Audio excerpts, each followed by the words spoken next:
Good morning students, कैसे हैं आप सभी। आशा करते हैं कि आप सभी स्वस्थ होंगे और अपने घर पर आकर अच्छी तरह से पढ़ाई कर रहे हैं। तो हम लोग पिछले वीडियो में एक्सरसाइज 2.3 से संबंधित क्वेश्चन नंबर 3 पढ़ चुके थे। अभी हम लोग क्वेश्चन नंबर 4 पढ़ने जा रहे हैं। तो पहले क्वेश्चन को समझेंगे ध्यानपूर्वक। क्वेश्चन कह रहा है कि यदि दो पूर्ण संख्याओं का गुणनफल शून्य है तो क्या हम कह सकते हैं कि इनमें से एक या दोनों ही शून्य होने चाहिए। उदाहरण देकर अपने उत्तर की पुष्टि कीजिए। ठीक है,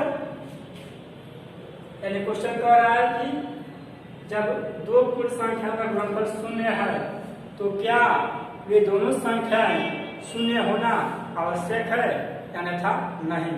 यदि है तो कैसे है और नहीं है तो क्यों नहीं है, इसका कारण सही आपको समझना है उदाहरण देकर।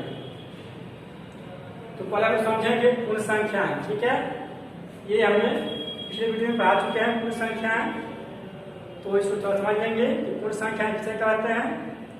तो पूर्ण संख्याएं गिनती की संख्याओं में शून्य को शामिल कर लेने से प्राप्त संख्या समूह को पूर्ण संख्या कहते हैं। और यहाँ पूर्ण संख्या से क्वेश्चन पूछा गया है। समझ चुके हैं पूर्ण संख्या किसे कहते हैं। चलिए और इसको हम समझेंगे इस क्वेश्चन को कि क्या यह क्वेश्चन कह रहा है। यहाँ कह रहा है कि दो पूर्ण संख्याओं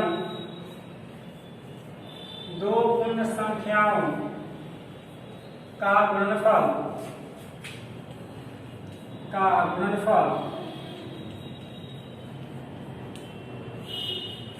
शून्य है। ठीक है, यहाँ पे दिया है कि दो पूर्ण संख्या का गुणनफल शून्य है और एक से पूछा गया है कि क्या ये दोनों पूर्ण संख्याएं शून्य होना चाहिए या कोई और भी संख्या हो सकती है। तो देखिए, यदि हम यहाँ शून्य लेते हैं दो पूर्ण संख्याओं के स्थान पर तो भी इसको गुना करेंगे, अर्थात यहाँ लिखेंगे पहले दो पूर्ण संख्याएं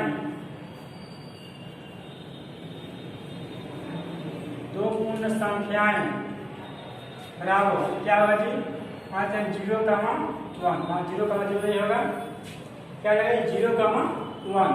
ये क्या है, पूर्ण संख्या है। अभी हम बताए हैं कि गिनती की संख्याओं में यदि हम शून्य को शामिल कर लेंगे तो ये जो प्राप्त होगी संख्या उन्हें हम पूर्ण संख्या करेंगे। तो गिनतियाँ तो 1 से स्टार्टिंग होती है, इसमें हम शून्य को शामिल कर लिए कारण में, तो आपको पूर्ण संख्या हो गई। अब मानते हैं आपको पूर्ण संख्या में 2 ले लिया है, पहला है 0, दूसरा है 1। अब पूछ रहा है कि इनका गुणनफल जो होगा शून्य होगा। तो चलिए सब चेक करते हैं कि शून्य होगा कि नहीं। यानी कहेंगे 0 गुणे 1, तो क्या समान आएगा जी, 0 गुणे 1 या 1 गुणे 0 0 ही मान प्राप्त होगा। क्या मान होगा, तो शून्य ही मान प्राप्त होगा, अर्थात 0 इसका मान आएगा। तो संख्या बराबर शून्य है, बिल्कुल शून्य है। तो क्या हम कह सकते हैं कि ये दोनों इनमें से एक या दोनों संख्याएं शून्य होना चाहिए? नहीं। देखिए यहाँ क्या है, पहला शून्य दूसरा क्या है, 1 है। पहला शून्य दूसरा क्या मान लो क्या हो जाएगा, 2 हो जाएगा, यहाँ 3 हो जाएगा, यहाँ 4, यहाँ 5, यहाँ कोई भी पूर्णांक रख सकते हैं, लेकिन दोनों पूर्णांक का कोई शून्य होना कोई आवश्यक नहीं है।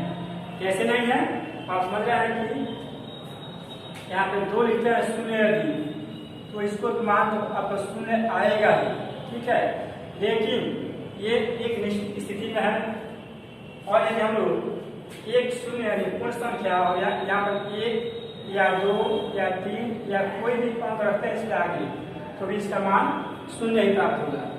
तो हमें यहाँ क्या स्पष्ट होता है कि किसी भी दो पूर्ण संख्याओं के मान, किसी भी दो पूर्ण संख्या का गुणनफल यदि शून्य प्राप्त करना है तो ये कोई आवश्यक नहीं है कि दोनों पूर्ण संख्याएं शून्य ही होना चाहिए। ठीक है, उसमें से एक कोई पूर्ण संख्या शून्य हो सकता है और दूसरा वहाँ पे कोई भी पूर्ण संख्या हो सकता है, जैसे 1, 2, 3, 4, 5, ठीक है। इससे आगे और भी संख्याएं हो सकती है। ये पहला आंसर देखेंगे आप। ऐसे मानते हैं कि 2 पूर्ण संख्याएं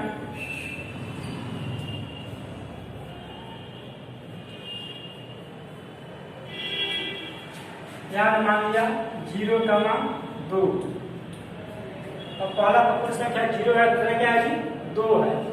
अब इनको हम गुना करेंगे 0 गुना 2 तो क्या मिलेगा, हमें 0 ही मिलेगा, या 2 गुना 0 तो भी आपका 0 ही मिलेगा। तो यहाँ आपको दिख रहा है कि पहला क्या है, पहला आपका पूर्ण संख्या 0 है, दूसरा क्या आपका 2 है। तो क्या ये दोनों 0 है? नहीं, पहला 0 है, दूसरा आपका 2 है। या आपका 3, 4 कोई भी पूर्णांक आप दे सकते हैं अपने अनुसार।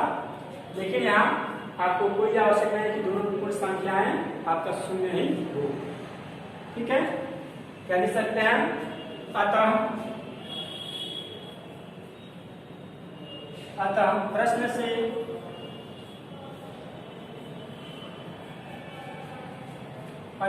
से यह स्पष्ट है कि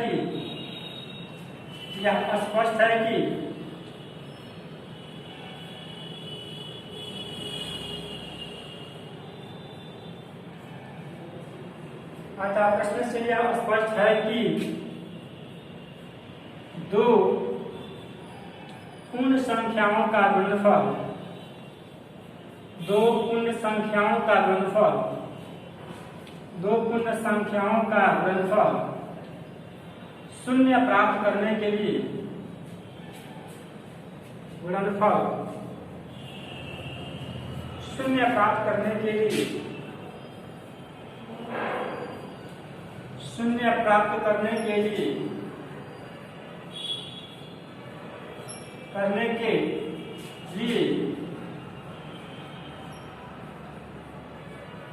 दोनों ही संख्याएं प्राप्त करने के लिए दोनों ही संख्याएं 0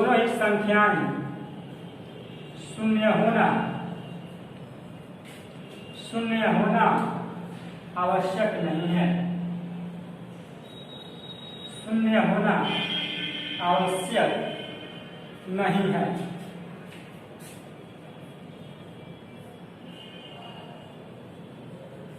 ठीक है,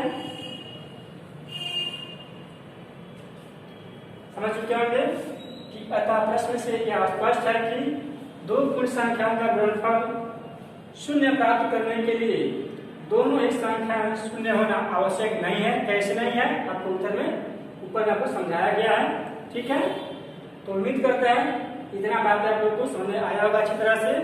इसे आप लोग नोट करेंगे, ठीक है, और इसे बार बार समझने का प्रयास करेंगे ताकि ये सभी चीज रिवाइज की चीज है। ऐसे नहीं कि आप एक बार पढ़ लिए और रख दिए कॉपी को, बाद में नहीं पढ़े तो फिर आपको आगे याद नहीं रहेगा, ठीक है। इसलिए इसे आप लोग नोट करते जाइए और इसे आप लोग बार बार रिवाइज करने का प्रयास कीजिए। तो आज की वीडियो में इतना ही, मिलते हैं फिर नेक्स्ट वीडियो में। तब तक के लिए धन्यवाद, थैंक यू।